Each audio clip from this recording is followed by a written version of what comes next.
ana keparatran kok iki pasaran.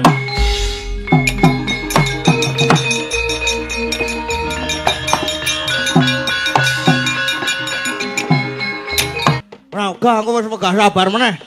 Emosi tenan iki aku. Nah, Bagong iki. Kowe aja melu-melu perkara iki. Ora melu-melu piye? Lah aku ki anake Semar sih. Aku ki rombongane. Kok ora kon ra melu-melu ki? Ha sampean ki suwe-suwe ya gawe kemropok. Oh, lah gawe kemropok kepiye? Sampean dapukane apa ning negara Ngastina? Oh, wis kondang yen aku disungga-sungga dadi punjanganing kraton. Dadi pendhitaning ratu. Lah gene mung dadi pendhita. Gene dadi pendhita, jare pendhita ki ngepun barang sing nyata. Jare pendhita ki dipundi lan ditata. Dipundi ilmu batine ditata solah bawane. Ning kok cangkemmu ki elek cangkemmu lho. Oh. Ning ngono kowe arep wani karo pendhita Durna. Lah kok dadi alon bane momongan ki. Sing seru kaya mau. Oh. Monggo aku rene iki ngret wadya bolos gelas papan. Ngret wadya bolos gelas papan lho Bagong. Oh, kalau telokan kae. Telokan. Lah sing tak ndel-ndel iki meng Kurawa. Kurawa ki apa? Kurawa ki mung rombongan apa? Rombongan beborose kowe kok digawa-gawa wae. Njur ngapa Bagong ki anak Semar kok wedi, anak dewa padake. Arep kowe ngrit wadya bola, arep kowe nggawa Kurawa. Bagong ora bakal gigrek. Kene tak babatane wadya balem klebu kowe kuwi Durna. Ora minggat kok kene kadublak tuh.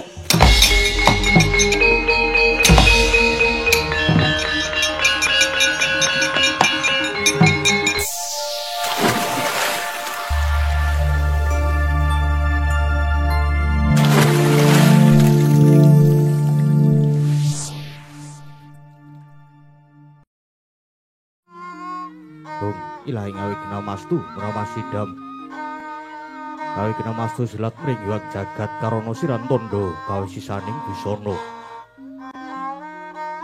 sono sinau lawan kula paestu masih lestantun lampahing Buddha jinatur tutur katelo tulo-tulat pringabden paradya ngurusi donga upama paramene skara karena giya tuning jaman purwa. Wini suda trengkang dinamadama pinardi tameng nalata mangka tekap wasananing Gupita taun renggeng pralambang matumpa-tumpa marwa panggung sang murweng kata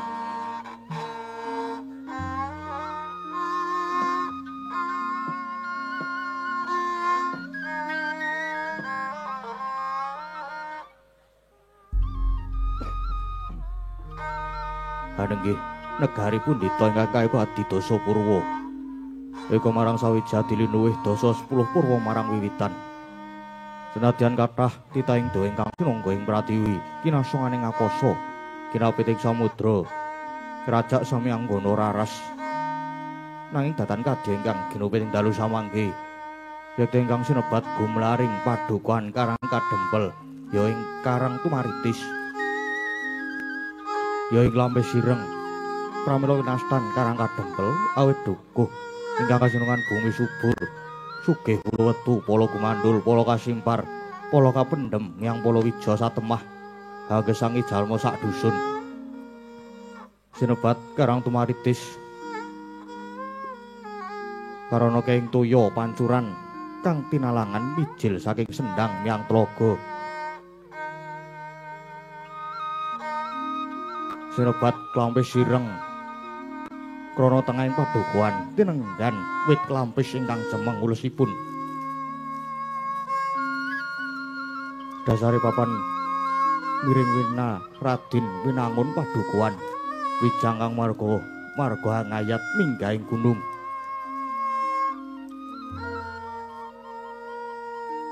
kanan kiringing marga kang katingal hamung gumlaring pasabinan dalah pategalan senadyan to hamung parigogo parijata sukanandi dudha ngasak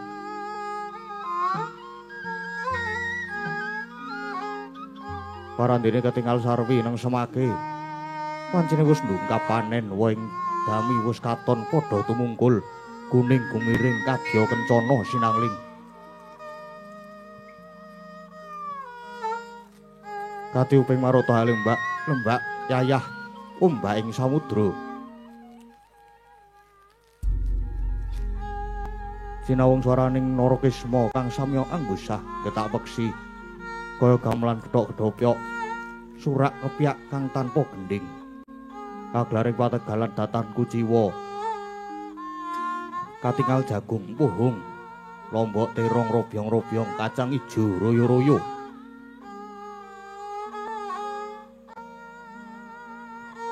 Katumping samirana gegodhongane katon ruwe-ruwe kaya ngampirake kang lagya lumaksana sang saya muai sang seming swasana.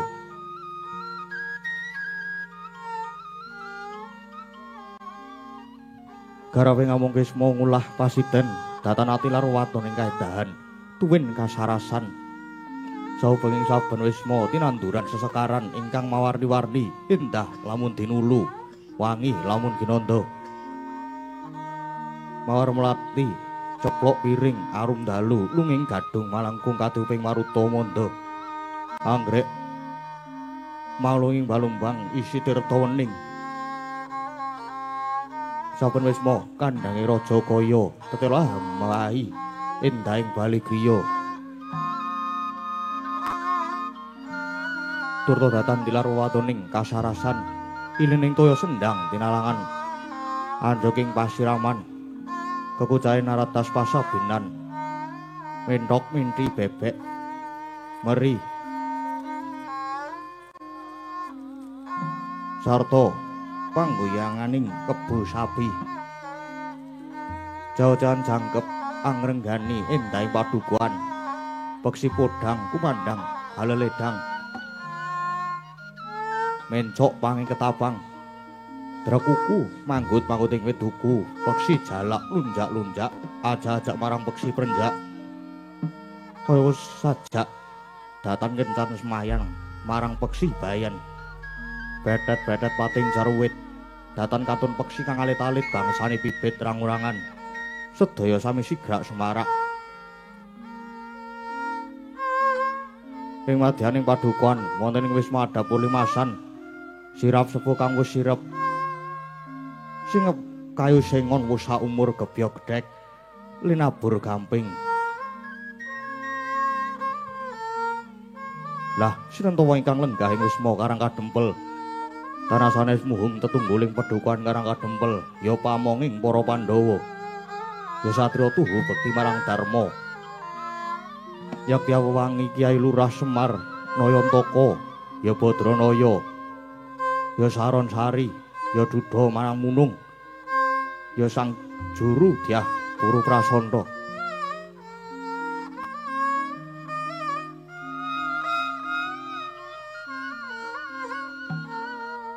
ya sang Janggan Semara Santa wong boga sampir boga jati ya sang Ismaya Semar tegese wis datan kasamaran salirning kahanang ingkang gumelar lan ingkang durung gumelar Nayantaka Naya Ulat Antokapati yen pinuju peteng atine ulate Semar kaya wong mati Badranaya Badra lemburan Naya Ulat yen pinuju karenan penggalihe ulate Semar ayah ulan dadari Saron Sari tegese sakbari polahe tansah nang semage ora saru malah sari Dudha marang Munung wujude Kyai Semar tansah ngewake yen diarani lanang mongko kobek yen wadon kok rerawisan juru Dyah Punta Prasanta tegese pamonging para satriya ingkang anggayuh kautaman Janggan Semara Santa dadi guruning saben wong kang gegulang tapa brata sabar lila legawa Ismaya tegese minangka pepenget dumadining Ismaya do inguni saking ismuning cahya weninging gesang Kyai Lurah Semar nindakake darmaning pamung awit dasar wibawa sentosa wicaksana lan prasaja pramila datan nama mokal lamun Kyai Semar senadyan amung drajating ateplik nanging menang sinebat Sang Pamong Agung. Sinuyudan dening para kawula turta cinaket dening Sri Naranata persasat dewa pengawak menungsa kang umur dewa. Inggih sinebat pusaka bisa kandha jimat kang bisa ngucap. Sakti sinten ingkang cecaketan kalian Kyai Semar Kinudrat kang lali dadi eling, kang luput dadi bener. Nalika semana nuju Risaduga ing mancinjang tabuh sadosa, Kyai Semar kepareng lenggahing griya ngajeng. Longok-longok kaya tenggok lenggah ing bangku panjang ketinggal delek-delek datan mubah datan musik panyayah tugu Junukarta. Dadak sakala kageting galih dupi nampi rawuhipun Piyai Gung nggih nalendra ing ngamarta Prabu Puntadewa ya Prabu Darma Kusuma ingkang sesarengan kalian nata ing Ndarawati Prabu Sri Bathara Kresna. Ugi datan kantun satria ing Jodipati miwah satria ing Madukara nenggih Raden Arya Kurdara miwah Raden Harjuna ya Raden Janaka. Pramila daya-daya acarani dadi mangkono pangudas maraning Indriya kang dereng kababaring lesan.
Sri Tinon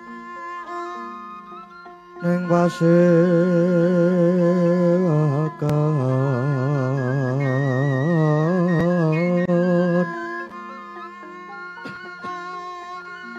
busana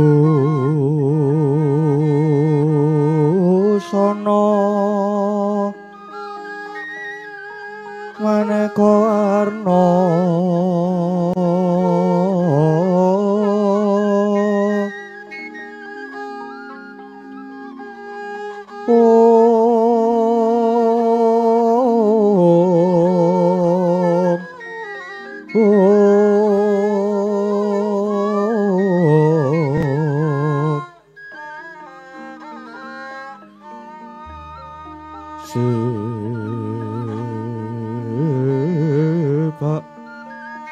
Puspiteng Udana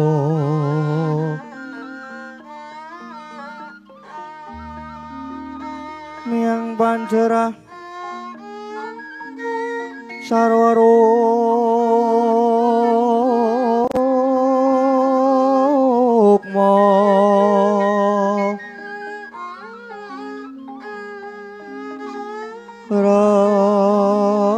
ranggeng manik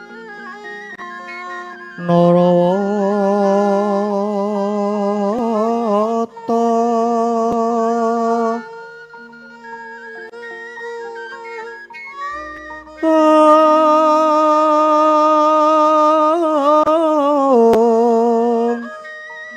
ana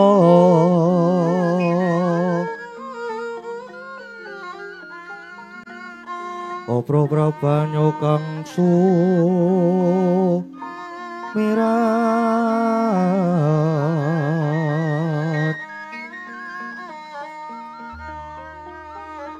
kenyaring deca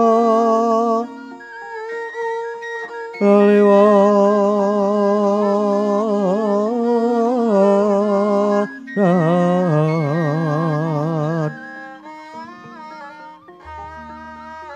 lereki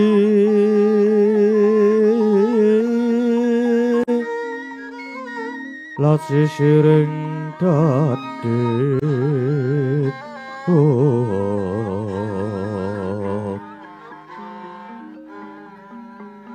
wimbo kekondomre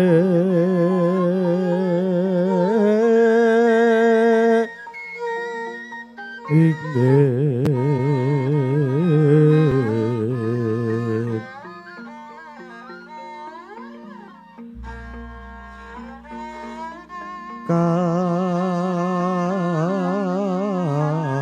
katiuping samirana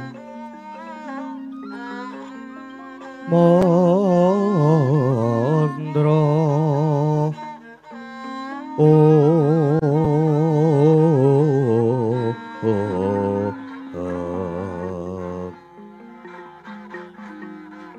sabaran mangambar kongas ngepeki madyaning pasewakan tandiyo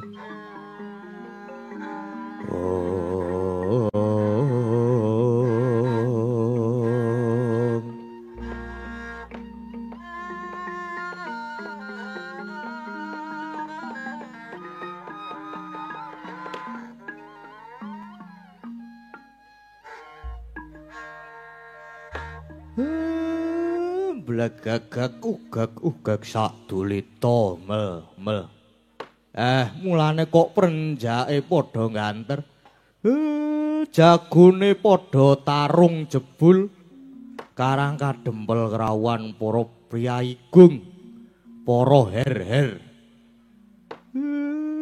sinuwun ngamarta sak sampunipun lenggah kanthi prayogi kula ngaturaken pambagya panakrami sami wilujeng sinuwun. Iya Kakang Semar. Mundi pangestune Kakang Nayantaka praptakana ing Karang Kadempel lulus Raharja. Ora ana alangan sawiji apa.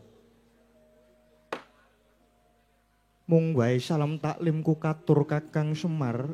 Inggih, inggih.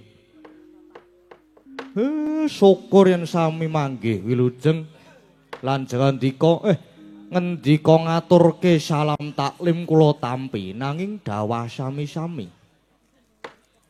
Sinuwun Darawati. Sami wilujeng to sinuwun. Maksudmu jagat madya nuwih. Ya, pangestune Kakang Semar manggih Basuki prapta ning Karang Kadempel kene Kakang Semar. Nggih, syukur. Dipun prayogaken sinuwun, ya wis kaya ora kurang prayoga Kakang Semar. Semanten ugi Ndara Werkudara saha Ndara Janaka dipun sketsaken anggenipun pinarak lenggah nggih Den. Wah, yo. Wis ora kurang kepenak. Iya Kakang Semar.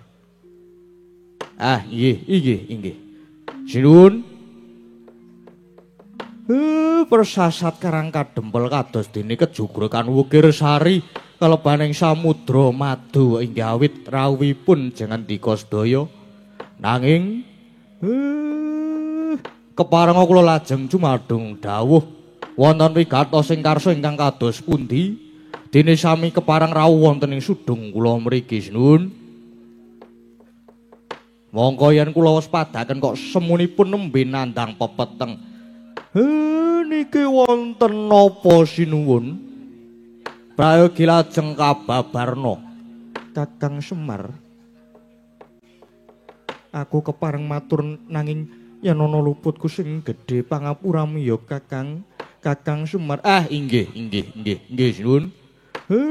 Punta mangsirnake raos wigih ringa-ringa lan kula aturi radi majeng lenggahipun. Kersanipun kula saged wijang satala-tala anggen kula nampi pangandika jandika sinuwun. Handra ingkang puspita rum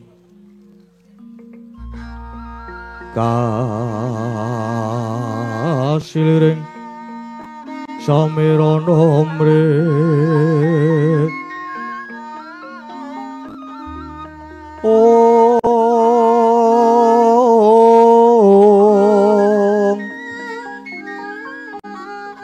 Sekar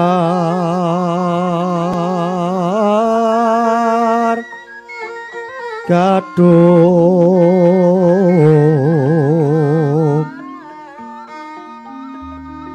Ko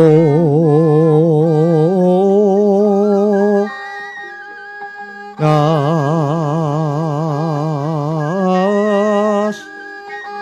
Gandanyo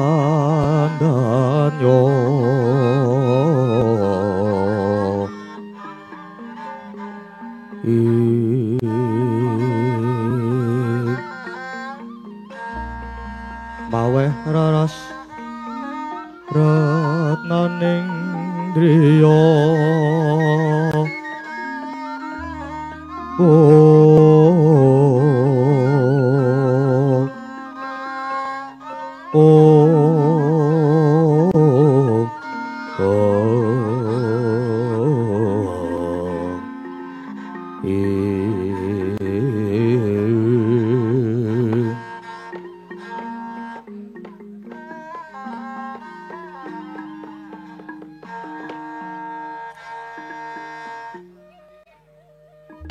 Kyai wis kondhang kaloka yen to negara Ngamarta munu bumi ingkang subur, bumi ingkang loh jinawi. Ya merga siti ingkang subur kuwi temah ndayani para kawula uripe sarwa kepenak. Adoh saka kasangsaran nanging Kakang Semar. Kena ngapa ing rikalenggan iki malah tiba kosok balene. Ngamarta kang maune tentrem saiki dadi tintrim. Ngamarta ingkang kondhang nanging saiki malah kebak penandang Kakang Semar. Monggo saperangan gedhe para warga Ngamarta kuwi uripe kanthi srana ulah tetanen. Nggarap bumi nggaru luku nandur pari. Saha palawija lan sak panunggalane. Ingkang dayane bisa murakapi tumrap bebrayan gung. Nanging Kakang kalenggan iki Indraprastha kebak ingreh prihatin lan penantang. Para among tani padha njerit reriyungan merga wis wala-wali gagar wigar nggone padha panen. Kyai Mara Gage paringa dawuh Pendha lan kawula ngamarta kuwi sejatine duwe kaluputan apa Kakang Semar. Nggih. Nggih. Pun terwaca anggen kula nampi pangandika paduka. Nanging mangke riyin. Nuwun sewu Pandhawa niku rak nggih wonten sing momong to. Inggih menika Sinuwun Dwarawati. Kok mboten nyuwun prisa dhateng Sinuwun Dwarawati? Kok malah lajeng pasrah dhateng kula. Niku napa mboten klintu Sinuwun? Monggo Sinuwun Kresna niku nalendra ingkang titising pamawas. Kakang Semar. Aja kliru ing anarka kaya sing wis-wis. Saktinata Dwarawati kalah pertitis kelawan Kakang Semar. Mula Kresna lan Nyai Puntos kadang banjur lumarep ing karang kadempel iki supaya nyadong dawuh pangandikane Kakang Semar. Uga nyadong pitutur luhur ing pangajap bisa mbabar kanugrahan kang gedhe tumrap para Pandhawa lan migunani kanggo bebrayan agung. Mula Kresna uga nyadong dawuh Kakang Semar. Wah. Semar, aku uga nyadong dawuh, nyadong pangandikamu. Kakang Semar. Mara Gage paring pitutur Kakang Semar. Oh nggih. Reneng kula dipercaya kula tak matur. Ketang klungsuk-klungsuk kula badhe nderek udu panemu wur-wur sembur-sembur merga iki. Merga jane niki kula dibaratke kados dene suduk gunting tatu kalih. Krana menapa? Niki critane kula niku rak nggih gadah gegayuhan ajeng bangun desa. Tegese kula ajeng bangun wewengkon lan wewangunan sing wonten desa kula mriki. Lan kula pitados ndika sedaya tartem tugi badhe paring pambiyantu lan nyengkuyung. Nang tumrap kula sing luwih wigati napa sing ajeng kula aturke niki mangke pengajap saged kinarya sangu.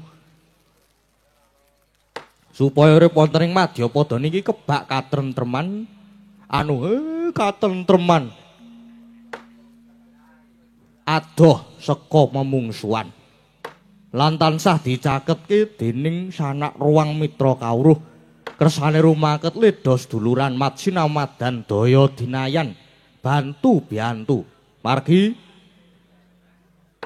tumrap kula wong urip ning alam padang niki nek duwe mungsuh siji niku pun kakean. Neng nek duwe sedulur 1000 niku rasane isih kurang mawon. Mila jandika sedaya rawuh wonten mriki menika malah kaleresan. Pamriye dimen saya caket kalih para kawula. Lan iki minangka tandha manunggaling kawula kelawan Gusti. Lire para pangarsa pangambating prajaya tansah migatekke para kawulane. Tegese sing dhuwur ngerti sing nang ngisor. Sing teng ngandhap nggih sami mestuti sing dadi dawuhe. Lan sing darbe panguwasa ya aja semenang-menang. Margi panguwasa niku mboten dingge nguasani, neng panguwasa niku dingge ngayomi. Pun yen antaraning pangarsa lan kawula niku padha manunggal sayek saeka praya, negara bakal dadi kuat sentosa niku Sinuwun. Iya Kakang. Kabeh apa sing dadi dawuh Kakang Semar punta sakadang mun tansah mestuti lan yen pancen Kakang bakal mbangun desa mesti wae punta sekadang bakal sabiyantu Kakang Semar. Inggih. Inggih matur sembah nuwun. Nadyan Kresna uga bakal mbantu Kakang Semar. Inggih nuwun inggih. Lega. Wah, aku ya ngono. Jenengan nggih. Iya. Aja wige-wige yen ana bot krepotane Werkudara uga saguh dadi tambak kanggo tombok. Nggih matur sembah nuwun sanget. Dene paduka sedaya kersa sabiyantu anggen kula badhe mbangun desa, bangun wewengkon. Lah sakniki babakan pengendikan lan pepeteng jandika kala wau. Ngaten nggih sinuwun. Janipun kula menika sampun ngraita. Kula sampun krasa yen ngamarta sakniki pun benten kalian ngamarta sing biyen. Den kathahipun penandang para kawula ingkang kasangsayan menika kala wau. Inggih saking awit saking kawontenanipun bumi ingkang boten kuawi. Lan boten purun babar dhateng wiji ngrembakaning tetanduran kangge srana sandang tedha tumrap para sedaya kawula warga ing kuku Panegari Ngamarta. Temah bumine dadi cengkar, lemahe dadi grasak. Para among tani nadyan padha tandur nanging nyatane gagar wigar wurung kababar. Lah niki den niki sing kedah ditaliti merga kabeh mestine wonten sabab musababe. Sebabe apa Kakang Semar gage tuturana? Nggih. Kula tak matur ning ampun kaget nggih. Niku sedaya sebabe kalenggahan iki Mbok Sri Kumaraning rejeki niku kesah. Kesah nilar negari Ngamarta. Niku sinuwun. Ingkang jalari negari Ngamarta kebak ing repriaten lan penandang pepunden Bathari Sri Kumaraning rejeki murca saka praja Ngamarta, murca saka negara Ngamarta Kakang Semar. Nggih. Nggih Sri lunga, Sri niku lunga. Monggo Bathari Sri niku dadi simboling buga, dadi simboling kemakmuran. Iya Kakang, banjur apa sebabe Bathari Sri murca Kakang Semar? Lah niku. Mbok menawi para kawula Ngamarta sami kelepian anggenipun ngaturaken panuwun dhateng Gusti ingkang Maha Nasa. Lantaran Mbok Sri sing wis dadi sarana kamulyan lan murahing sandang pangan. Mongko mbiyen Ngamarta niku bumi sing subur. Apa wae sing ditandur mesti dadi. Ning sakniki malah dadi bumi sing cengkar. Grasak. Umpamane tanaman ijo royo-royo sing mancine panen mesti dipangan ama orang. Merga nggih niku wau. Para kawula kelepian mboten migatosaken dhateng buminipun. Mula ora mokal nek Mbok Sri Kumaraning rejeki lajeng untat. Ngaten nggih, Den, ngaten. Bumi niku nadyan saben dina persasat didak-idak dening sadenah titah. Nanging bumi niku ugi dados sumber panguripan. Ora kawisagung para titah. Kejaba bumi niki dadi papan panggonan lan ugi saben-saben ditanduri tetanduran ingkang migunani tumraping agesang. Nanging kala mangsane ingkang ngenggoni lan ingkang nandur malah lali Purwaduk Sina. Kelepian nggone padha duwe rasa syukur lan rasa panuwun marang Gusti kang peparing. Nah, mula yen bubar panen niku ora ketang mung pisungsung wujude sedekah bumi. Niku ugi pinangka wujud rasa panuwun. Lan ujupe rasa syukur umpamane yen pakaryane miyasa mina utawa nelayan ya kudu pisungsung sedekah jaladri. Lan malih niki ugi kalebet tata cara tilarane para leluhur. Nuwun sewu lho nggih, nuwun sewu. Babakan iki mboten ngrembug bab kapercayan lho. Neng niki ngrembug bab budaya. Lah budaya niku wau apa to? Budaya niku angen-angen ingkang babar kaendahan lan katentreman. Mila ampun ngantos dipun mestani yen sing jenenge adat tradisi budaya kayata sedekah bumi, sedekah jaladri. Nyadranan rasulan merti desa majemukan niku diarani milar saka pewalering agama. Niku babar pisan boten. Neng nggih namung cacakan lan syarat dijangkah padha ya mung dalane wae sing beda. Sepisan malih niki budaya adat tradisi tilarane nenek moyang sing kudu dilestarekake. Syukur-syukur adat tradisi budaya ngaten iki diadani saben warsa.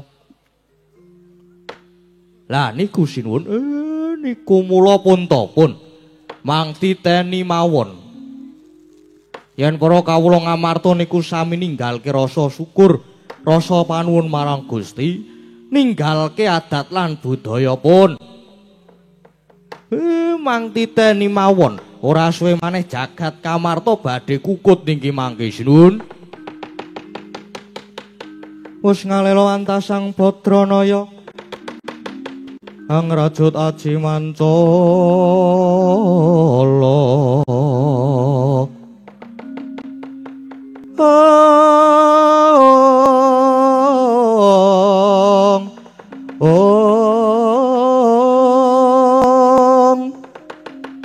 Wanang ukut Pancandriya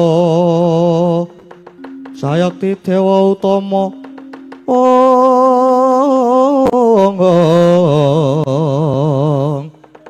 pamong ingkang para suci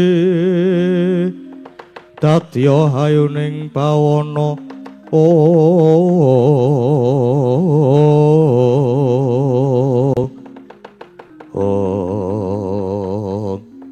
aduh Kakang banjur prayogane kepiye Kakang Semar murih pepundhen Mbok Sri Dewaning boga enggal kunduring Ngamarta. Iya Kakang mangsa borong iguh pertikele Kakang Semar. Wah yo piye supayane Mbok Sri enggal bali pun sinuwun sawetawis ngandika sedaya kula aturi lenggah rumiyin wonten pangeran menika mangke sedaya kula ingkang badhe budidaya mrih kunduring Betari Sri nanging sedaya kula aturi suminggah rumiyin margi sajake niki karang kadempel ajeng wonten dayoh niki. Yen jandika niki sami lenggah wonten mriki mengke ndak malah gelo penggali dayoh niki mangke. Iya Kakang. Aku tak manut lungguhan ana mburi ya Kakang Semar. Inggih nggih. Nggih. Monggo sami suminggah rumiyin slada teka iki dayoh. Iya Kakang Semar.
Bareng sinuwun ngamarta Ndwarawati dom sanggrah. Gareng Petruk Bagong. Pating jedul. Mau kok ora melu sowan dadi siji ning kene iki do ngopo? Lah nggih to, Pak.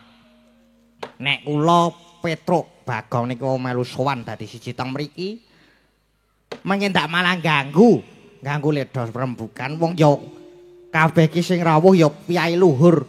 Lah nggih, ha niku bener lho niki, Pak. Nek kula apa jenenge mboten sae ya, nek kula niku terus nguping niku mboten sae. Mula kula niki wau trima dhateng jaba. Bagus. Kaya ngono kuwi apik. Dong apa ning jaba? Jaga parkir.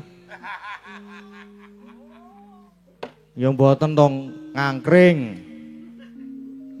Apa do duwe sangu? Ayo mengko le bayar bar wayangan masal.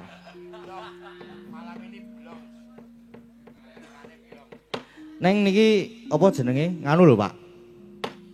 Niki wau kula teng angkringan wau niku weruh Pendhita Durna kalih Patih Sengkuni niku sajake mboten ngertos kula ajeng angkring napa ajeng mriki niku mboten ngertos. Nggih. Kadose ajeng rawuh mriki. Tenan ora.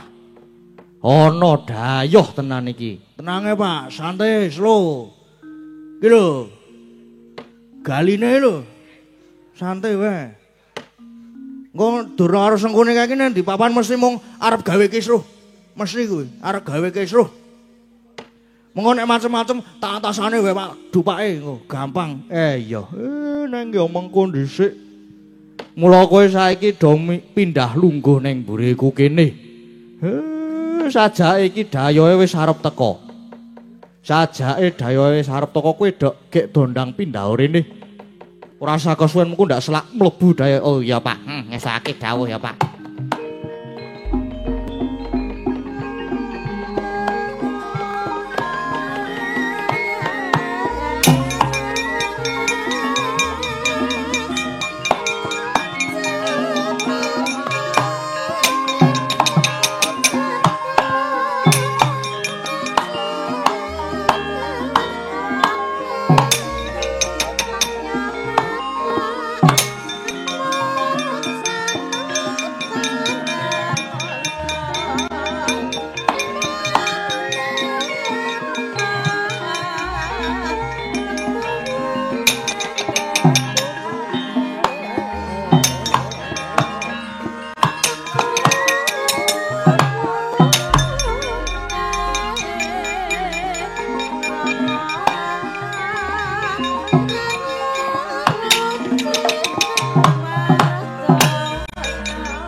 Sinongwati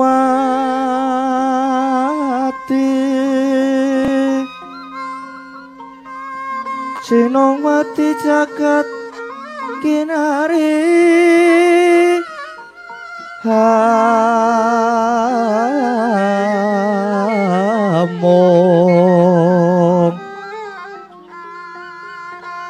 mbak lumembak ombak ing samudra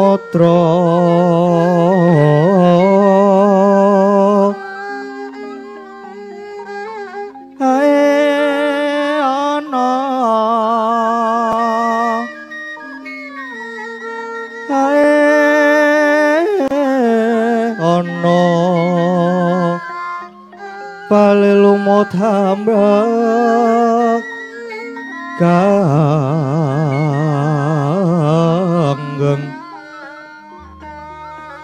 awito denceng-dencengan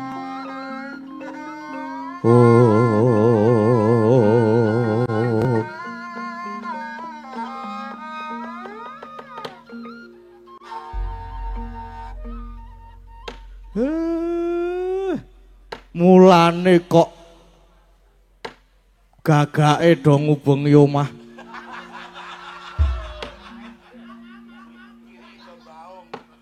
mulane kok kucinge do gelut kabeh ndek gagak apa Pak nek prenjak wis tak bedil ngerti-ngerti kok sudungku kerawan priyayi loro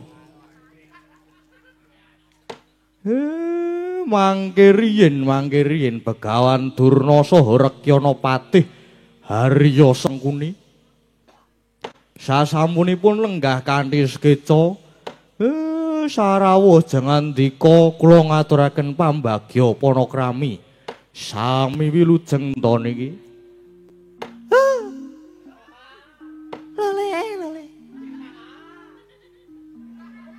Samarante dok neng dumpul ngalas dadi wana. Wana dadi alas. Alas dadi wana dadi kutha. 1000 kutha wis tak liwati. 1000 ati tak takoni. Ya Kakang Semar. Pamujine Kakang Badranaya slamet praptakwana kene. Iya Kakang Semar iya. Praptaku ya ora ana alangan suwiji apa. Nggih syukur. Dipun prayogaken nenggahipun. Ya, Najan jare ora kepenak. Nek ya kudu tak penak-penakake. Merga aku ki pendhitaning ratu, pujanggane kraton. Aku kulino lungguh kursi sofa. Kursi sing ana pire. Sing ana kapuke. Sing empuk-empuk. Bareng tekan kene. Dadi pujangane kraton ki lungguh ning sofa ki sing ana wonge. Anu.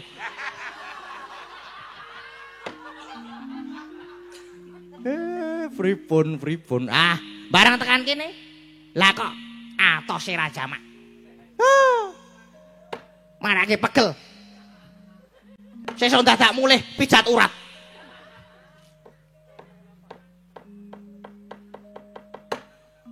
Tekan kene kok mung dilenggoke nang lincak kene iki. Yang nyisini-sini. Pakune do ting trongot ki. Sesuk meneh dibenake. Semar. Kowe dadi punakawane para Pandhawa ning seprana seprene. Kok ya mau ngajeg wae. Nyatane wae omahmu ya isih gedhek kaya ngene iki. Payonmu ya mung saka blarak. Gek iki to ki. Delok ki. Nek ngisor ki joben ngono lumayan. Lah iki lemah. Lemah Dik Patih. Nggih lemah. Mulai ya nyon pangapunten nek kepeksa selopku tak nggo. Nganyari selop. Nduk, urung-urung nyelok iki. Jatah sih. Sabar, engko sik. Mengko sabar. Gumun aku ki sok-sok ki. Gumun ngopo? Ngendi pamane ketekan menungsa loro kuwi iki mesti sing kahanan maune butek dadi bening. Anu apa? Sing kahanan maune bening dadi butek. Ha ya kaya ngono kuwi to pancenan ki. Pancen kaya ngono kuwi. Mesti senengane ngrusak-ngrusake. Wegah aku nek ngono kuwi ki. Sok mangkel ngrusak suasana. Manake ora sida bahagia. Apa, Kang? Bahagia. Bahagia ngono wae. Heeh, kuwi mangkel aku truk jane truk. Ya engko sik sabar. Nang ya nek nyeleket kaya ngono kuwi kepiye? Tak gajul kan lho iki engko suwi-suwi. Sabar ben bapak ki ben ngendika sik kowe iki meneng sik. Oh iya. Heeh. Mengko ana jamane mengko gara-gara ki kowe iki omong sing akeh. Ya mengko ya truk ya. Heeh, wis mengko wae. Engko Pak dilajengke, Pak. Jan. Perempuan, pancen kahanan kula niki nggih ngaten niki. Neng kula nggih mboten nate ngresula. Sing penting Bagas waras. Lah arep Bagas waras kepiye? Kepiye lah arep Bagas waras? Lah arep sehat ki kepiye nek kaya ngene iki? Omahmu wae ora pokro. Reget. Pelataranmu ya. Jelas kaya ngono kuwi. Sesuk meneh nek siram-siram ki sithik wae.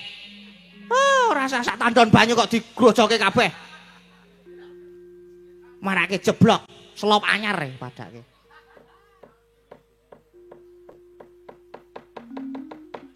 Nggih pun nggih niku wau sik nyirami Bagong.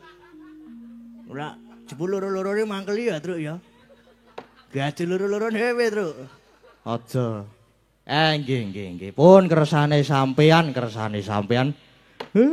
Lah niki jane wonten wigati napa? Ya, ngene. Aku ya ora betah manggon ana kene. Kesuwen ana kene wis ora betah aku.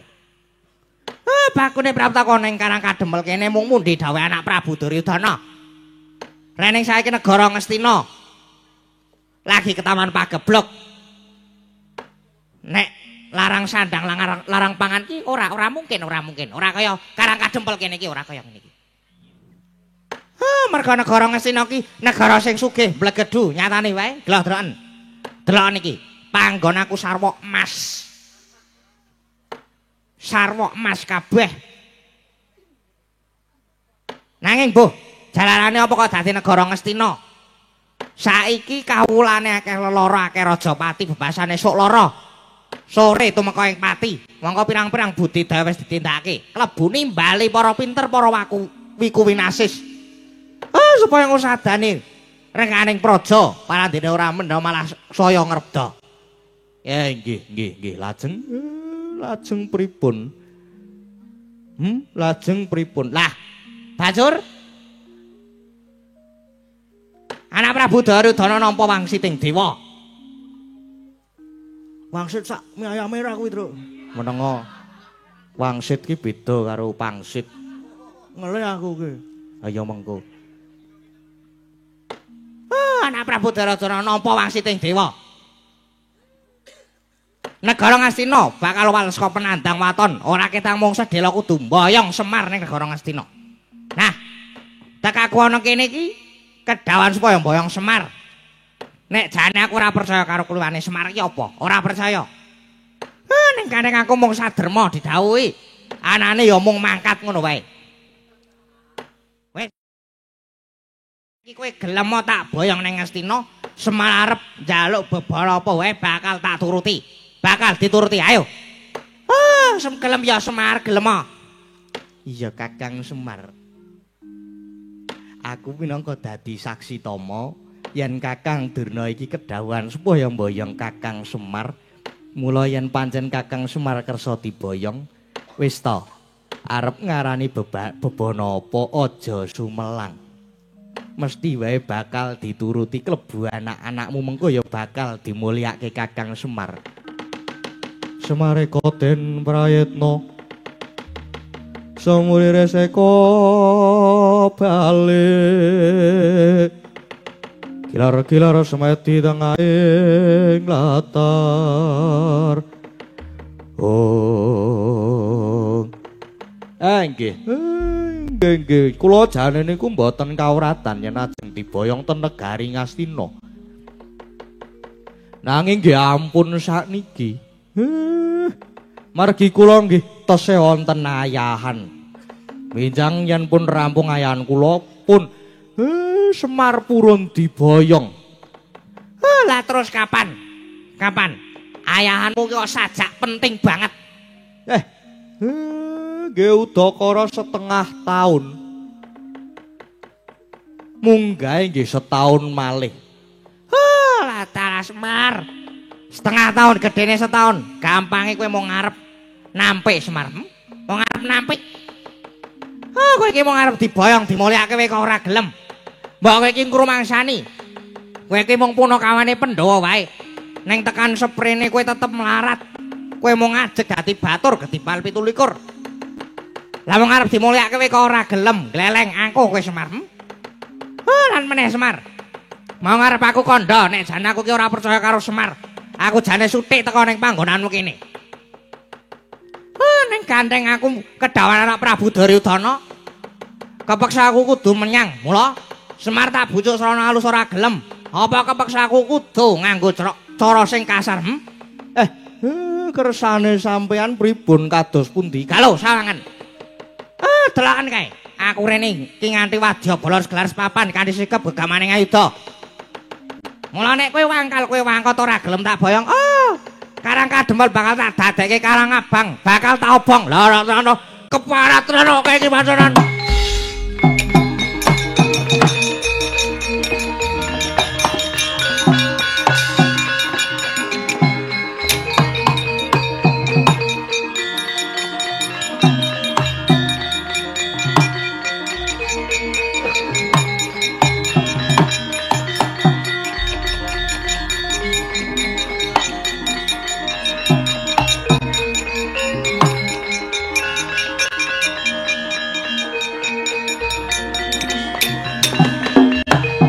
Mbak.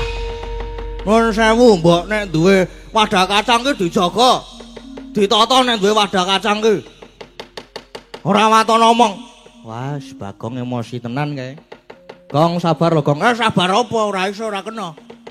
Ora gak aku wis megah sabar meneh. Emosi tenan iki aku. Nah, Bagong iki. Kowe aja melu-melu perkara iki. Ora melu-melu piye? Lah aku ki anake Semar sih. Aku ki rombongane. Kok ora kon ra melu-melu ki? Sampeyan ki suwe-suwe ya gawe kemropok. Lah gawe kemropok kepiye? Sampeyan dapukane apa ning negara Ngastina? Wis kondang yen aku disungguh-sungguh dadi punjanganing kraton. Dadi pendhetaning ratu. Lah gene mung dadi pendhita. Gene dadi pendhita, jare pendhita ki ngepun barang sing nyata. Jare pendhita ki dipundi lan ditata.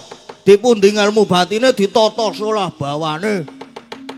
Ning kok cangkemmu ki elek cangkemmu lho. Iki lho, elek banget lho kuwi. Lah kok malah nyangkem-nyangkemke karo pendhita. Mbok men ngopo? Nyatane ya elek tenan omong ra diatur. Perkara kowe ngelek-elek bapak ngonake bapak wong melarat. Aku ora apa-apa, nyatane soalé yo melarat tenan. Neng barang kowe muni ngemengke bapak, kowe muni bapak mung batur Gedipal 17 lara atiku. Sakit. Sakit. Seket. Kowe padha karo wis ngemengke bapak. Wis nginyak-inyak bapak Bagong ora trimo Bagong. Perkara bapak melarat ya wis ben. Wong mangan ya ora njaluk kowe. Tur bapak urip ngene iki ya wis ikhlas wis nrimo apa anane. Tetep bersyukur. Mergo piye wae iki hasil saka sing halal, saka jerih payahe bapak. Neng bareng kowe gleleng umuk mergo sugih bandamu pirang-pirang. Neng kuwi rak hasile lemu nilep duwite rakyat to ya apa ora? Aku ngerti aku jane. Sangkone barang kuwi tukang korupsi kuwi. Ngono kok ngunake bapak mung batur Gedipal 17. Monggo umpama ditelusur.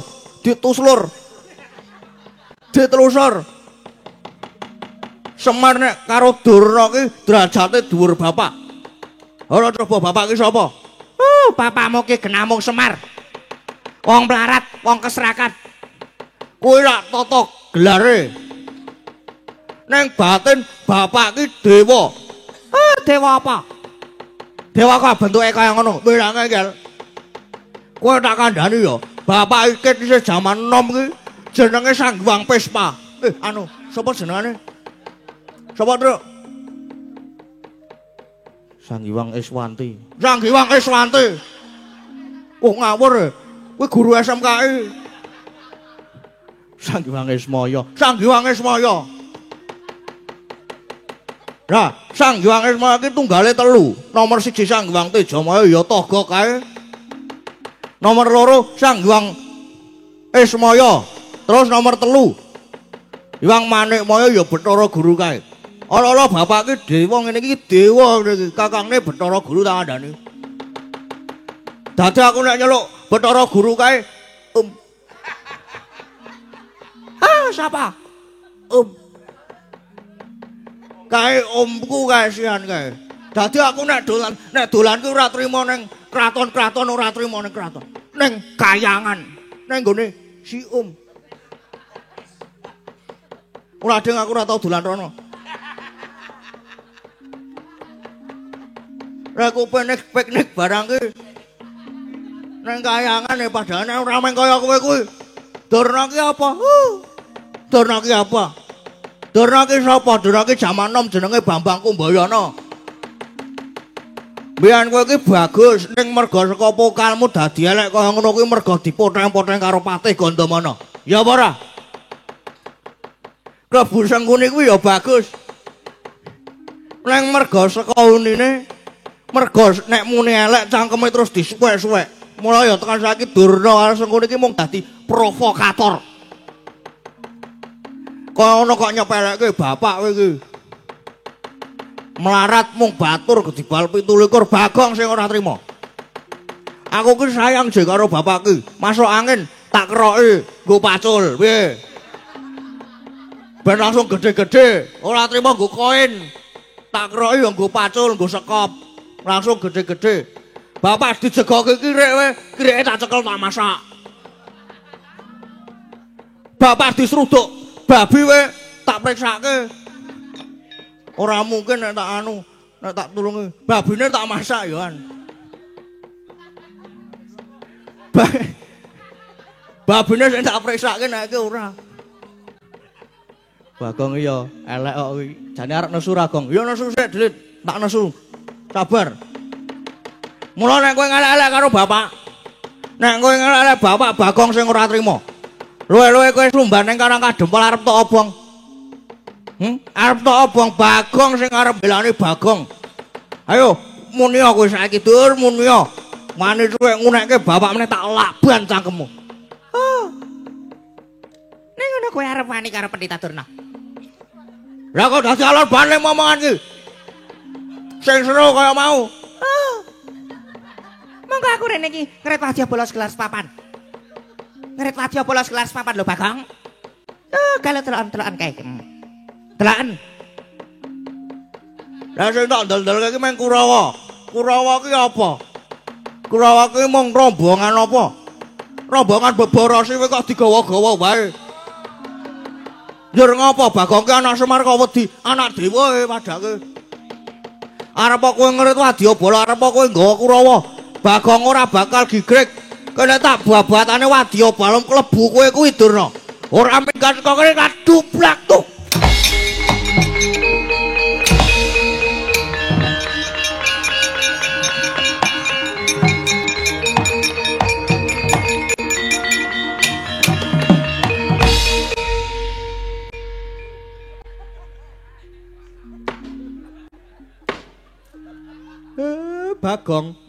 Bagong. Petruk iki Bagong. Alah. Gong. Ngrepot ae senengane iki.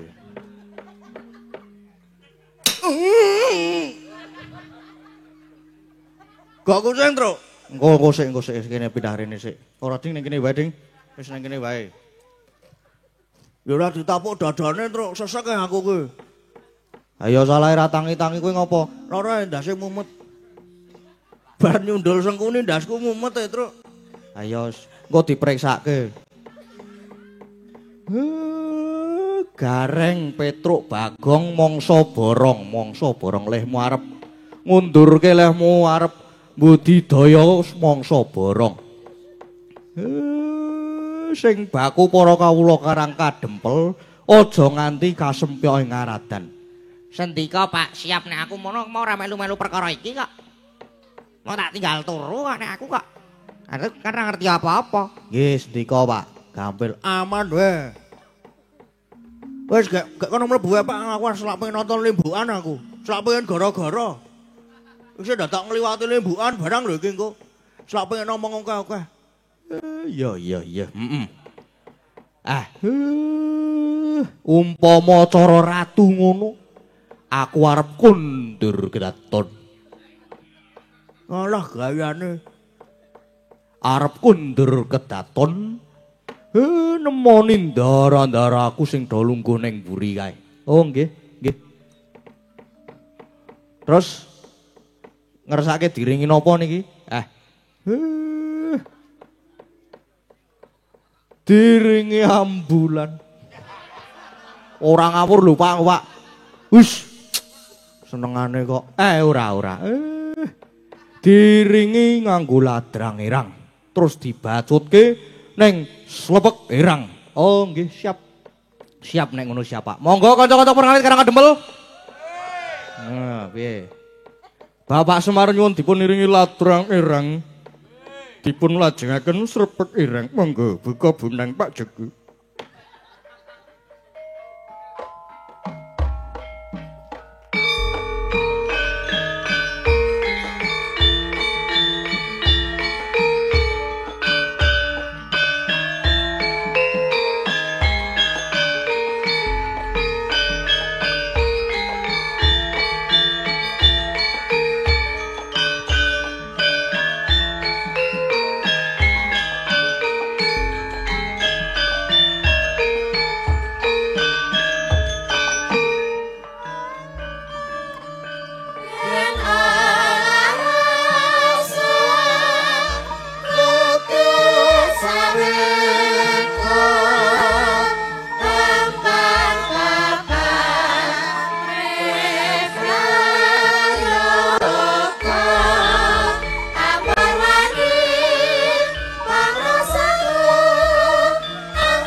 dodol kahira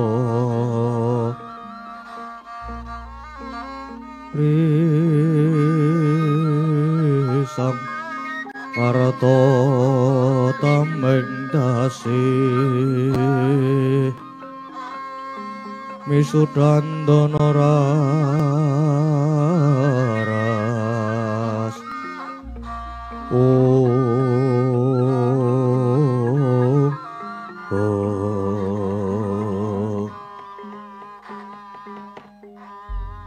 Gus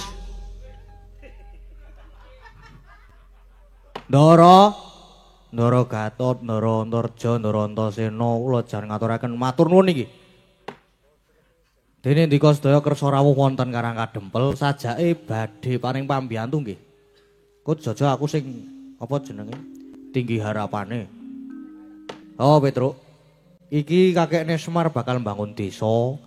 Monggo iki para pepunden Pandhawa ya padha lenggah ana kene uga bakal padha sabiyantu. Dadi para putra ya kudu melu sabiyantu. Ya Petruk. Wis lumrahe yen para putra uga padha sabiyantu. Ngelingi kabeh lelabuhan iki ae Semar tumraping negara Ngamarta. Iya para kawan. Aja semlang kabeh para putra mesti melu ngenteng-entengi bot grepotan iki ae Semar. Waduh matur sembah nuwun. Lajeng kersanipun pripun, Petruk? Ya mung ngene.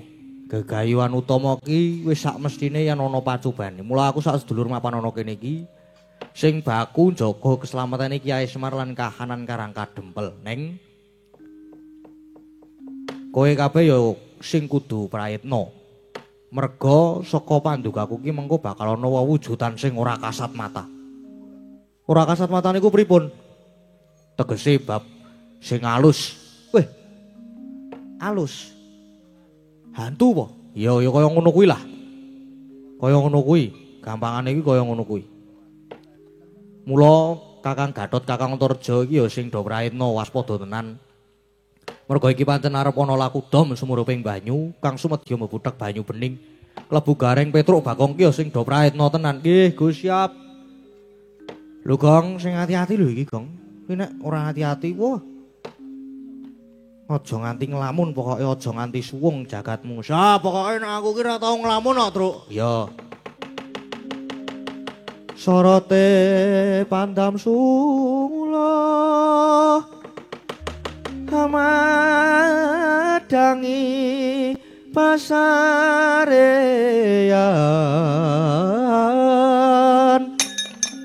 rangi wadono remu-remu kalingan harangan sang tiamanangkung sumungkem guling sang kakung rerepa baboe mandeman peraton tik branto kulup dadah runtik olah dalah Arjoko blai-blis lanat padha jek-jekan. Wah mundi dawe pukulun pandya Betari Durga aku sak kanca supaya mapun ing Karang Kadempel kene. Nanging supaya padha laku panglimunan pamriye. Sing mapan ana kene aja nganti padha mangerti wujudku ya. Iki para putra Pendha lagi padha jagongan. Wah ladala tak kiri kudane. Aku mancing ning awake Antarja iki.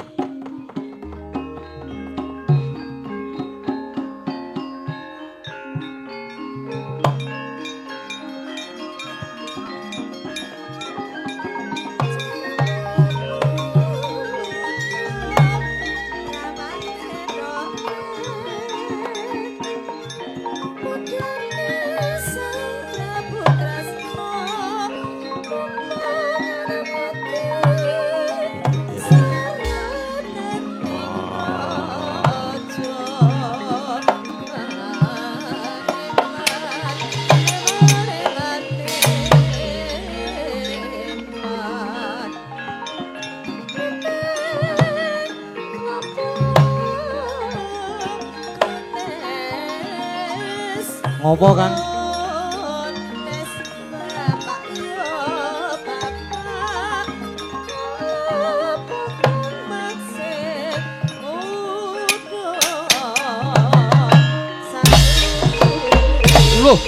Waduh.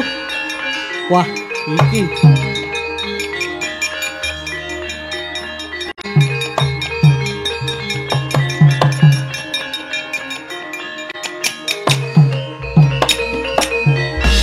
Gus, wih, lah niko pripun niko? Lah kok Ndara Antarja? Wah, iki perkara masalah baru. Pripun niki kok gene kok sajake dijempalani terus. Lah aku lak mau wis kandha to.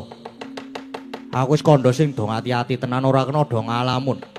Lah Kakang Antarja iki mau mbok menawa Kang Supan barang sing ora ketok njur ngerti-ngerti ngajar Kakang Gatot. Wah, lah ora ketok kaya ngejak omongan sapa jenenge Ndara Gatotkaca e. Lah iya kuwi kaya ngono kuwi tipu daya muslihat. Lah terus nika terus pripun Gus anu Ndara? Lah yo dipisah arep kepiye oh engko dipisah engko.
Gatotkaca, sejatine leku sakit karo kowe iki wis kawit mbiyen. Merga padha-padha anak Werkudara nanging kowe sing ditresnani. Kudune sing ditresnani ki Antarja. Merga aku ki anak mbarep. Mula aku sengit tenan nek karo kowe. Pantese omong kudu tak ajar ngene iki ayo.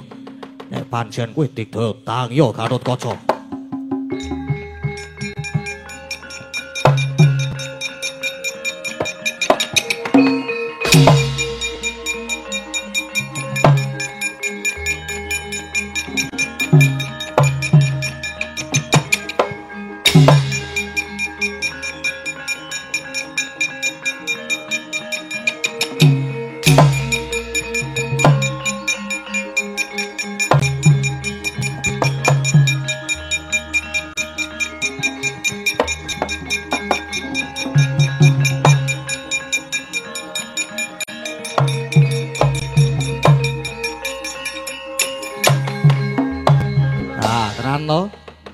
Antarja Kang Supan barang sing ora ketok.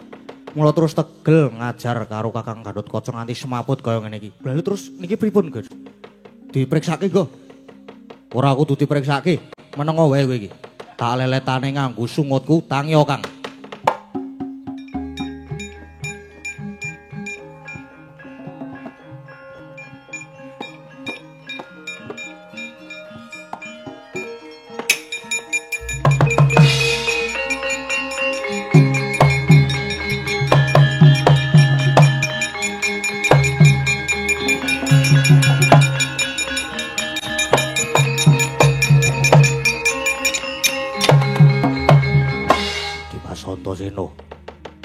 Kakang iki mau kena ngopo? Ngerti-ngerti kok diajar karo Kakang Antarja.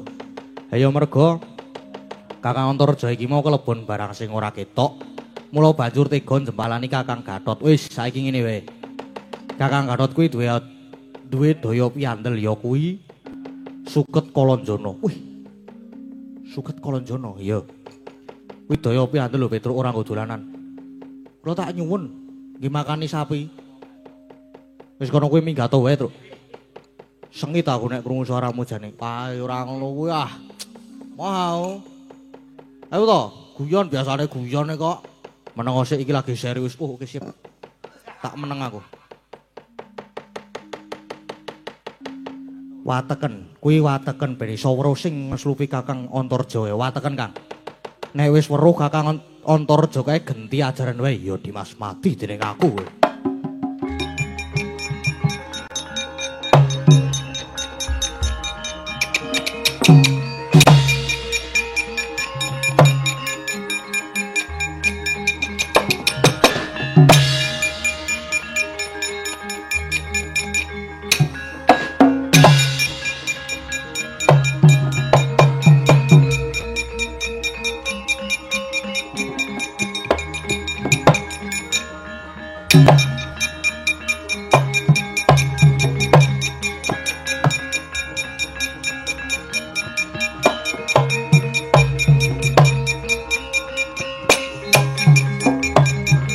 Bagus iso tangi kowe Gatotkaca ayo.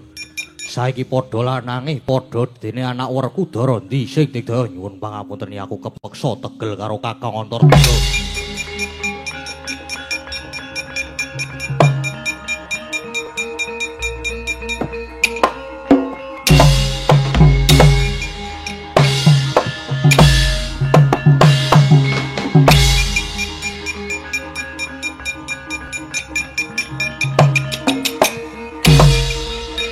Waduh.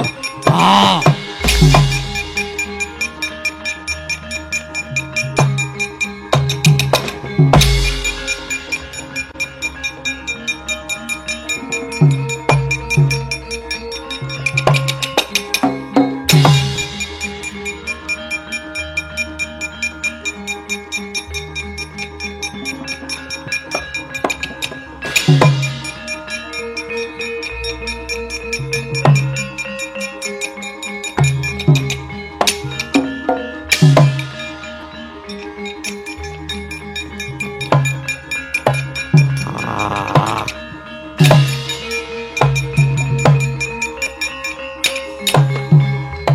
Oh, ladalah.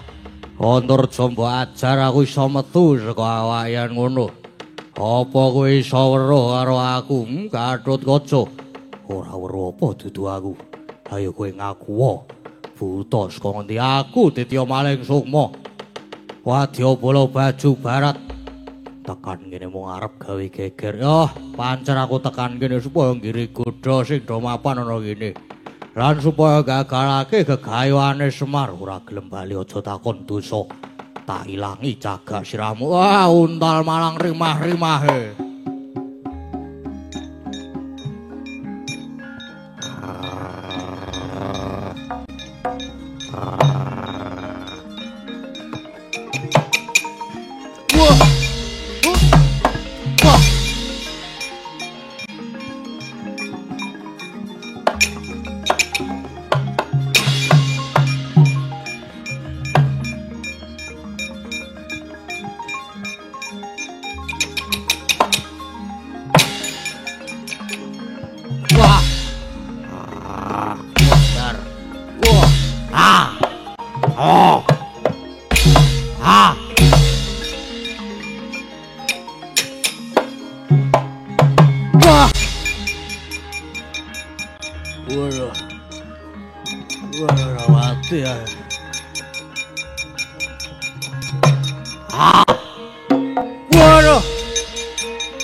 Waduh.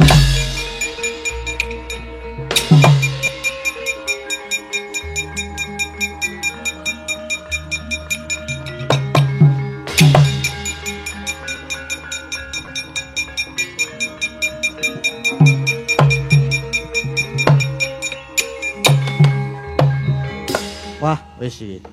Saka pengeraku kok buta-buta kae mesti do mlayu, wis kalah loro ki mesti mlayu kancane. Wedi karo awake dhewe. Ning awake dhewe tetep kudu ngati-ati lho iki. Tetep kudu ngati-ati wis. Jenenge kok manut sapa e? Mbok tak kira kowe iki ning mburiku e. Ora, sik tak ning kene sik. Ya sorry kok telat e. Jenengan mlayu banter banget e. Wis ombo iki jare rasane ngene iki ora apa-apa kok jane. Ah, aku yo nggo genep-genep ah. Yo. Ning tetep iki engko kudu tetep praitno hati-hati, kudu njaga karang kadempel. Nggih. Lah terus pripun? Iki sinambi nunggu dawuh Kyai Semar karo para pepunden Pandhawa, ayo do dijaga meneh karang kadempel.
Meraino semubang hyang haruna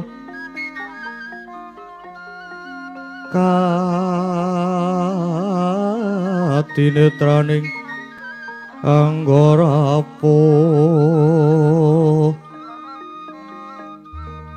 sabdaning kukila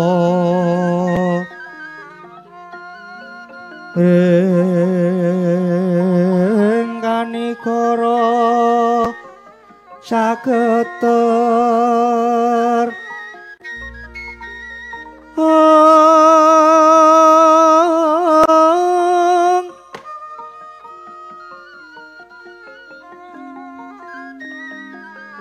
Ong Ilahing Semar ulun pasang pambagya padha kanthi harja inggih pangestunipun ulun padha wenang wilujeng sowan kula pangabekti kula kunjuk ulun ya wis ulun tampa karya bamba ing cas ulun banjur apa karyanira marak ana ngabiyantara ulun Kekilapanipun menapa temtu paduka pukulun sampun prisa dhateng mubah musik legetaning manah kula. Adile pitakon kuwi mung diwangsuli. Mula nganggo sajarwa dhisik. Nggih kula tak matur. Ulun. Kula niku ditangisi momongan kula para Pandhawa. Bilih Bathari Sri dewaning boga niku murca. Monggo kula ngertos yen Bathari Sri niku pancen paduka timbali dipun kersakaken sawetawis mapan wonten ing undaran Dirbawana mriki. Lah, niku jaman ingkang dipun kersakaken menika kados pundi Pukulun Semar? Bathari Sri ulun timbali ulun kersake sawetara mapan ana ing kayangan ulun iki. Yaktine ulun mung kepengin ngelingake marang para pendhoran kawulane ngamarta murih aja nganti singlar ing sesanggeman. Aja nganti lali marang bumine, bumi kang saben-saben wis paring nikmat mupangat. Wis samestine kudu dijaga. Merga kasunyatane bumi iku uga kalebu sumber panguripan. Mula kudu ngaturke rasa syukur marang Gusti ingkang Maha Agung, ketang mung sarwa prasaja, para kawula aja nganti ninggal. Aja nganti lali nggone padha ngadani sedekah bumi. Pinangka tandha rasa syukur lan matur nuwun marang bumi kang wis bisa paring sumber panguripan lumantar wulu wektu. Iku Semar. Inggih. Niku sedaya nggih pun kula aturke kok. Lah yen ngaten samenika lajeng kula nyuwun supados Bathari Sri menika piye Semar? Ngapunten pun ngantuk. Kula niku sekedhap kula tak radi majeng sekedhik. Nek mboten enten kegiatan kula nika sok lir-lir piyambak. Kula nyuwun Bathari Sri. Iya ora usah seru-seru Semar. Nggih. Nyuwun pangapunten. Kula nyuwun Bathari Sri enggal kundur dhateng negari Ngamarta. Slamesaken dhateng para kawula, utamane para among tani murih saged kinayoman dening Sri ya Semar. Kaya wis cukup ngon ulun nyoba para Pandhawa. Bathari Sri samengko tumuli ulun dawuhi supaya mudhun marca padha maneh ngomongi pandolan para kawula Ngamarta Semar. Permara remeng uswa yung hambrang kating arunan enggas ose aneng marga hama lakung risang gondo astrat mojo long lalu hangulati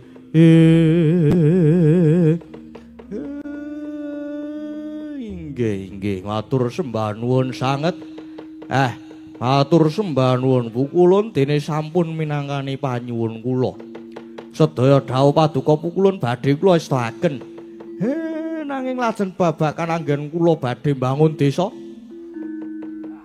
Babar pisan kula nyuwun dipun ayomi Pukulun.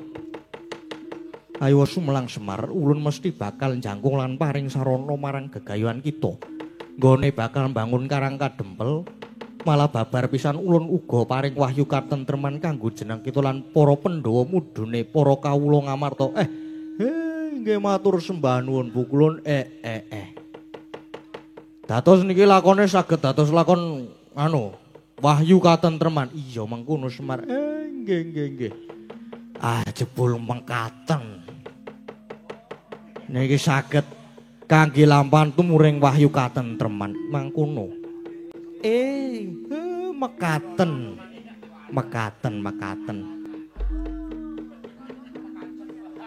Kang saka iku bebarengan Bathari Sri supaya mulih negara Ngamarta. Ampun gumujeng. Kula niku pancen ngaten niki ampun gumujeng. Iya mboya Semar. Semar kita ulun sot. Mboten ampun.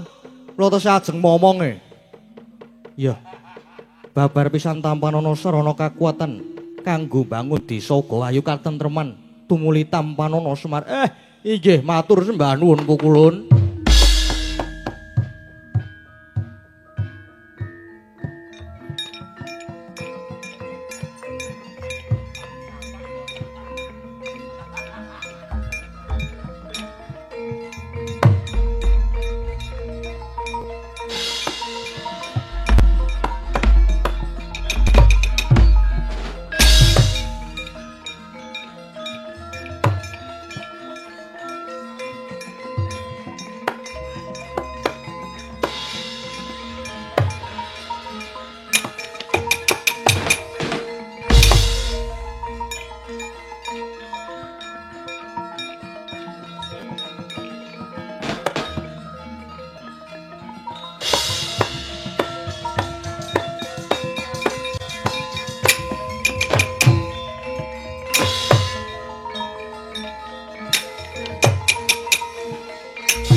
Kula. Sak kundurmu saka kayangan katone iki pukulun Bathari Sri uga wis kundur ning Ngamarta. Nggih sampun. Wis Pak, mau aku weruh mak klipet banter banget. Mak klipet banter banget terus sing diliwati langsung ijo royo-royo kae. Wah. Mak klipet banter banget arep tak tututi ra nyandak, Pak. Petruk iki. Bengi iki kok ketoke seneng-seneng Pak arep bayaran kok. Sono lunga wae. Ora aja ya engko. Kene iki ndak kopong banget kok, Pak. Tak isenane. Rene, Gong. Ngapa? Rene bahas Bathari Sri. Apa? Sri bakule kaya kono keto. Kudu beda kae.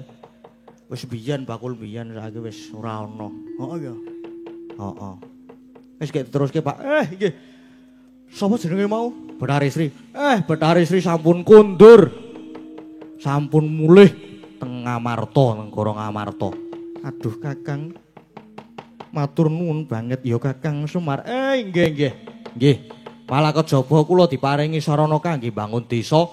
Ning ugi malah diparingi wahyu katentreman. Ning ampun kaget. Ya niki kados tesih wonten pacoban malih.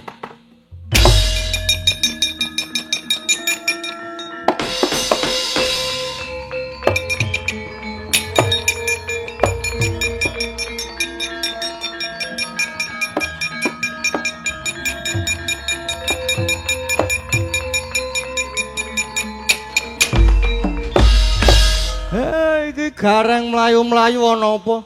Nggih, Pak. Aduh, Gusti. Matur wonten kersanipun Bapak saha ndara-ndara kula. Salebetipun panjenengan sami rerembagan Jawi geger. Geger tenan iki. Ana apa? Margi karang kadempel kedatengan Bathara Kala. Para putra-putra ugi mboten wonten ingkang wani medhuke. Lah kok ana-ana wae Bathara Kala rene iki ngopo? Sumbar-sumbar. Sing disumbari ndara-ndara kula Pandhawa yen Pandhawa badhe dipun mangsa. Krana niku jare Sukerta. Wah, tak jangkae.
Gagah gedhe dhuwur iki mesti Werkudara.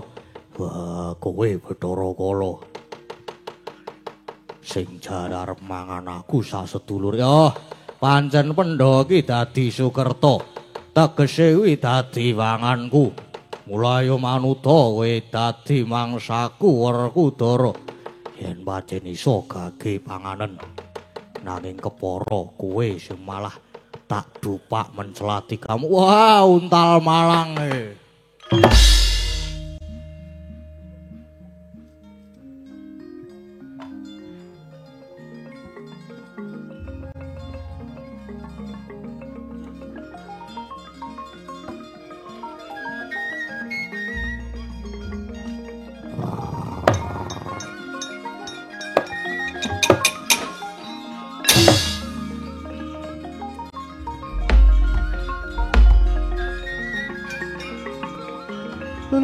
Lululut. Udar.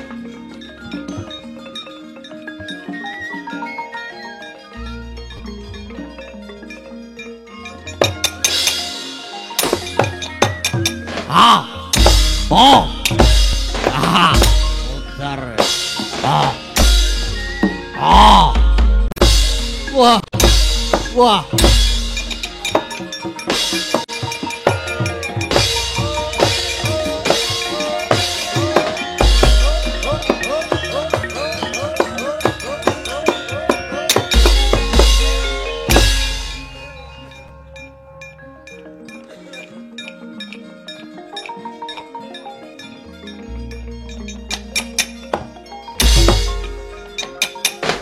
Waduh. Waduh. Tak. Mati. Waduh. Ah.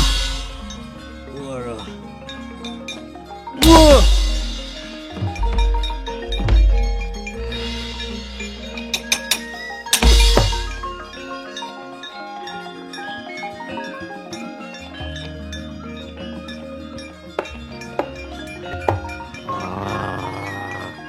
Ah. Ah. Wah. Ah. Ah. Ah. Ah. Ah. Ah. Ah. Ah. Ah. Ah.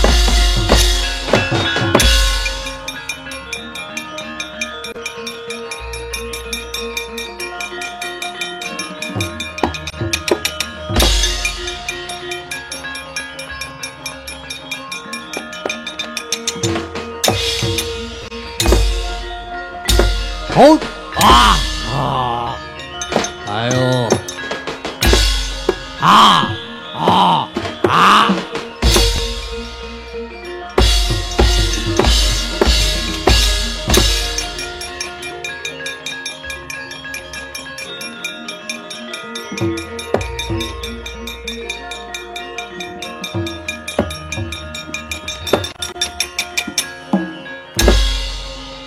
Ayo. Ayo. Ah. Ah. Ah. Ah. Ah. Ah. Ah. Ayo, di mana? Wah. Ayo. Ah. Ah. Ah. Ah.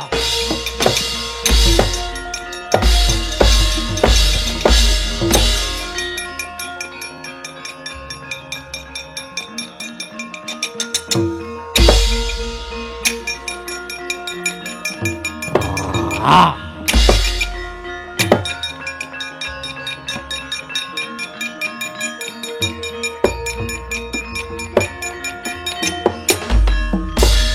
Wah, iki pembayune Pendha Prabu Puntadewa. Punta, dulur-dulurmu adi-adi wis tak pangan manjing wadrukku. Kowe kok malah kaya pasrah arep tak pangan apa kowe ora wedi? Bathara Kala. Pati uripku wis tak pasrahke ana ngersane Hyang Maha Agung. Nengen Bathara Kala dadi jalaran patiku monggo. Kakeanmu wis untal malang. Ah. Ah. Ah. Ah. Ah. Waduh. Wah. Udah. Wah. Wah. Ah, aduh. Waduh. Wah. Waduh. Waduh. Waduh. Ah.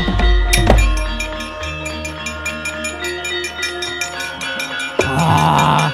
Waduh. Aduh, hati aku.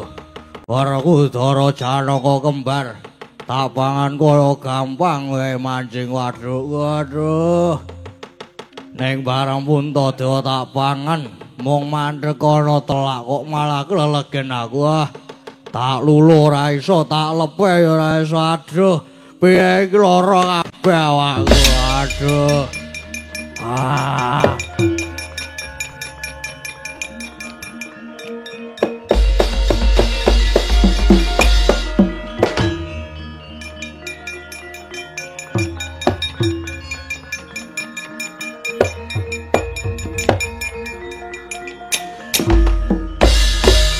Aduh, Yai Semar. Aku tulungana, aku nyuwun pangapura. Aku kasiku dening Kang Murbeng dumadi dene aku wis mangan para Pandhawa.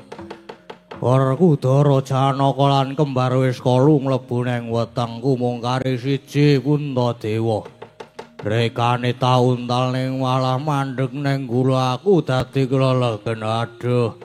Iki tak ulur ra iso tak lepeh ya ora iso mati tenan aku tulung ana Yai. Kowe njaluk ngapura ki merga kowe wis ketaman Tom. Ya kaya ngono kuwi oleh-olehane wong murka iki kala. Gosik Kyai. Aku ki jane mangan rak ya ora luput to. Ora luput piye? Gage omongo dasarmu apa? Sing tak pangan ki Pandhawa monggo kuwi Sukerta. Pandhawa kok tak anggap Sukerta ki? Dasarmu ki apa dasarmu? Merga kuwi wong 5 lanang kabeh tur tunggale kabeh. Lah nek kowe durung ngerti iki takon. Merga ngertine iki karo takon dadine karo tiru-tiru, apike karo tumandang. Mula kowe kelelegen merga olehmu mangan ki kleru. Rumangsa Pandhawa 5 ki Sukerta. Kowe tak kandhani ya sing diarani Pandhawa Sukerta ki ngene. Umpamane aku duwe bojo banjur duwe anak 5 cacahe lanang kabeh kuwi diarani Sukerta. Lah yen Pandhawa Puntawerkudara Janaka kembar kae dudu Sukerta. Merga kae mbokne loro goblokmu lho. Puntadewa Werkudara Janaka ki anake Kunthi. Nek kula Sedewa ki anake Madrim. Kok terus diarani tok arani Pandhawa 5 Sukerta ki? Utekmu ning dengkul apa piye? Mula kowe nganti kelegen ki merga kowe iki ngawur. Ngerti nek ri kok mbok untal ayo kelegen aduh mati tenan aku. Waduh. Aduh Kyai aku luput. Aku tulung ana. Kala kowe mbiyen tau dielingke karo bapakmu ya Bathara Guru to. Kowe kena mangan Sukerta nanging wanti-wanti sapa sing iso maca tulisan ana bathukmu, sing ana telakmu, sing ana dadamu, sing ana gigirmu kuwi sing kirana. Ya apa ora? Iya Yai. Yen ngono aku nyuwun tulung mbok wedharke lan mbok wacake babar pisan Kyai. Wacake piye? Tulisan sing ana bathukmu, sing ana telakmu, dadamu, gigirmu kuwi mbiyen wis tau diwacake karo Ki Dalang Kandabana to. Kala ruwatan ki ragate akeh. Merga ruwatan ki sajene ya akeh tenan. Waduh. Lah leku kelelegen iki terus kepiye? Lan Pandhawa bisane metu saka waduk iki kepiye Yai? Wis, kowe cukup tak wacake Caraka balik wae. Kowe mari le kelelegen Pandhawa ya wutuh bali meneh wis tak wacake Caraka balik ya. Ngatha Bagamanyaya Jadapa Lawa Satada Karacana.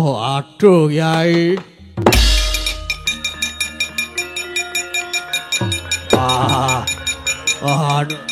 Waduh.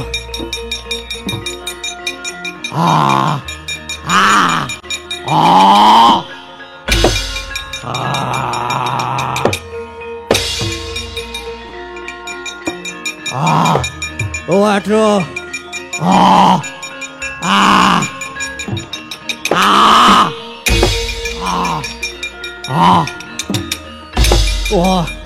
Waduh.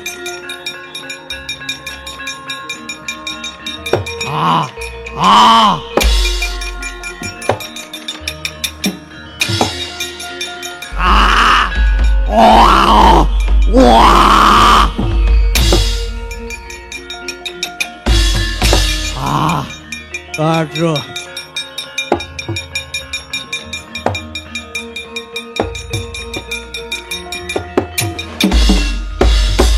Piye rasamu?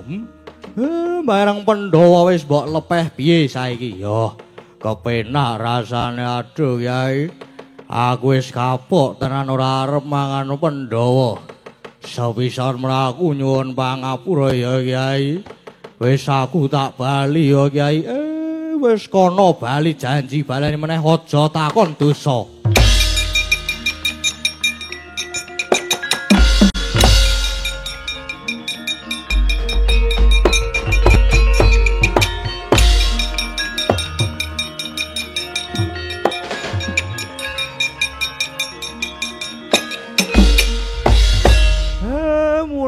kok Bathara Kala tekan kene iki jebul ditutke karo mbok-mbok aneh.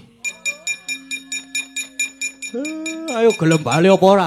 Tobat, bali yo bali Kakang. Yo gek bali. Gek bali. Tobat yo bali iki bali Kakang. Wadya balamu kae dadi tuntun. Dadi kon bali. Dadi kon bali. Iso bali apa ora? Tobat bali iso bali. Yo bali. Bali selak kesuken iki.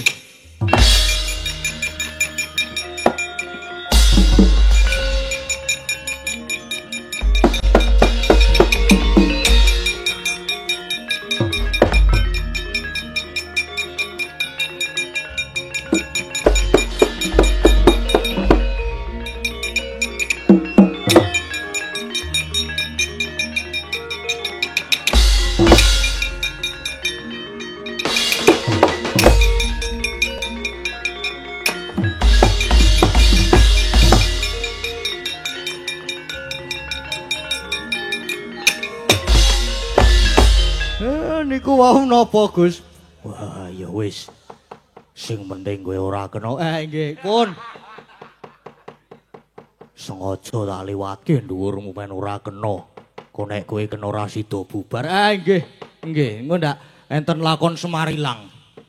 Pun niki lampane nggih pun paripurna. Sing disuwun saged ambabar kanugrahan agung utaminipun dhateng warga ing dusun. Perang wedanan kene. Iya. Mugi-mugi tak balenani meneh pisan meneh. Ben bubar rada suwe sithik. Tansah sing disuwun saged ambabar kanugrahan agung utaminipun dhateng warga ing dusun perang wedanan kene. Mugi tansah jinangkung binerkahan Gusti tansah pinaringan kabagas warasan. Lumintu rezekinipun rahayu Dara.